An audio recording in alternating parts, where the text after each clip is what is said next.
Assalamualaikum Soleh dan Solihah. Apa kabar hari ini? Miss doakan semoga Soleh dan Solihah dalam keadaan sehat dan semangat untuk belajar. Anak-anak hebat, hari ini kita akan melanjutkan belajar tematik yang sudah masuk ke tema 8, subtema 4, muatan bahasa Indonesia, yaitu jenis-jenis bencana alam. Sebelum kita belajar, marilah kita bersama-sama membaca basmalah dulu ya. Bismillahirrohmanirrohim. Baiklah Solih-Solihah, hari ini kita akan belajar tentang jenis-jenis bencana alam. Marilah kita simak penjelasan berikut ini. Bencana alam. Bencana alam merupakan bencana yang diakibatkan oleh gejala alam. Bencana alam dapat merugikan manusia.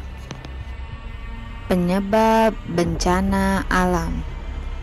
Bencana alam dapat terjadi dari peristiwa alam dan karena ulah manusia.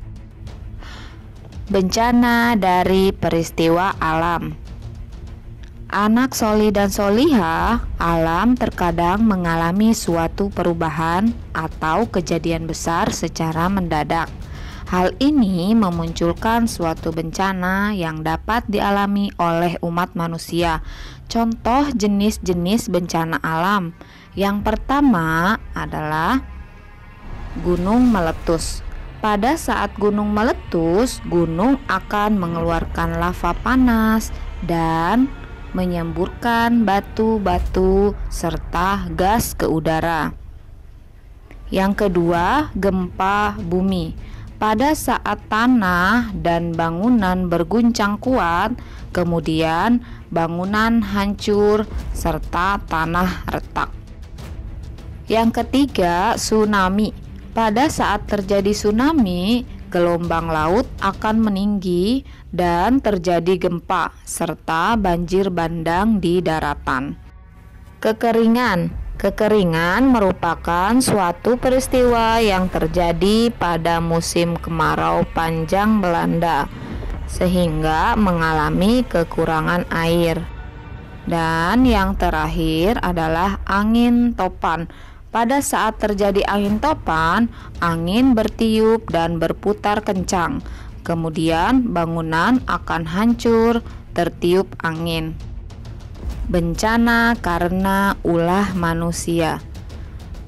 Anak Solih dan Solihah, bencana juga terkadang muncul diakibatkan ulah manusia yang tidak menjaga lingkungan.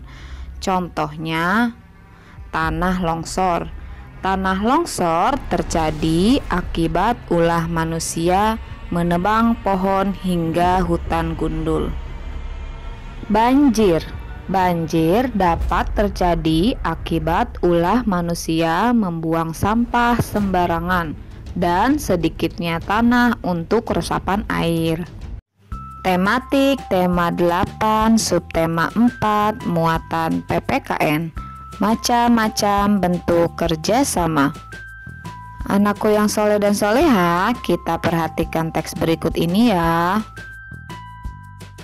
Kak Pandu dan Lala bekerja sama menyiapkan pakaian bekas untuk disumbangkan. Besok keluarga Lala akan pergi mengantarkan sumbangan ke tenda pengungsian. Di tenda pengungsian terdapat korban banjir. Bekerja sama adalah sikap yang baik. Bekerja sama dapat dilakukan di rumah, di sekolah, dan di lingkungan tempat tinggal. Baiklah Solih-Solihah, dari teks tersebut kita dapat mengetahui bahwa salah satu contoh bentuk kerjasama adalah sebagai berikut.